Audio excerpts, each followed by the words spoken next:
मुख्यमंत्र्यांकडून सांगोला नगर परिषदेच्या 5 विकास कामांना 3 कोटी रुपयाचा निधी मंजूर.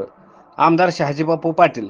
ब्राह्मण, जैन, महाराणा प्रताप, राजपूत, गिसाडी समाज व दिव्यांग बांधव यांच्या सभागृहांसाठी प्रत्येकी 50 लाखाचा निधी. सांगोला विधानसभा मतदारसंघाच्या सर्वांगीण विकासासाठी आमदार शहाजीबापू पाटील यांच्या सातत्यपूर्ण प्रयत्नातून मुख्यमंत्री एकनाथ शिंदे यांच्याकडून सांगोला नगर परिषदेच्या 5 विकास कामांसाठी 3 कोटी रुपये निधी मंजूर करण्यात आला आहे. यामध्ये सांगोला नगर परिषदेच्या नूतन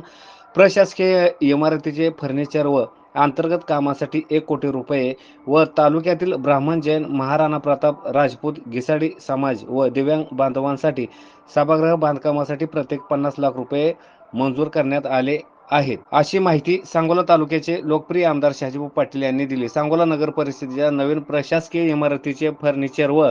अंतर्गत कामांकरता 1 कोटी रुपये, जैन समाजासाठी नगरपालिका जागेमध्ये त्यागी निवास व समाज मंदिर बांधकामासाठी 50 लाख रुपये, दिव्यांग बांधवांसाठी नगरपालिका जागेमध्ये सभागृह बांधकामासाठी 50 लाख रुपये, ब्राह्मण समाजासाठी नगरपालिका जागेमध्ये वाचनालय व सभागृह बांधकामासाठी 50 लाख रुपये, महाराणा प्रताप, राजपूत, गिसाडी समाजासाठी नगरपालिका जागेमध्ये